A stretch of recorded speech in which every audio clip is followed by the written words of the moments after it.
Okay na, sir. Sino pa yung iba dyan? Kung gusto matuto dyan. Sino pa dyan? Wala na. Wala na, sir. Halimbawa, kung hindi tayo maka-activate sa CO2 flooding doon sa autopilot, halimbawa, malaki ng apoy. So, takbo tayo dito sa CO2 room. So, ang unahin natin dito is, ito yung isang valve dito sa autopilot. Ito yung valve linya papuntang engine room. So, buksan natin to manually.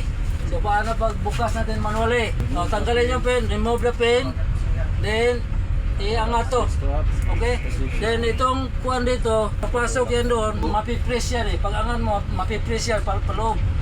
So, bukas na yung CO2 line papuntang engine room. Open na siya.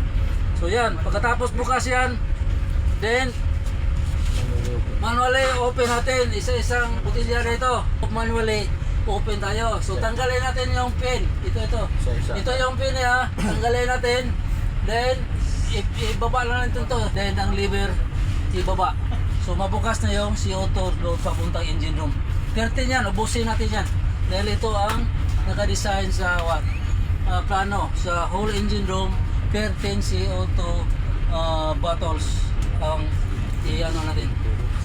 I-dispose. Okay? Discharge.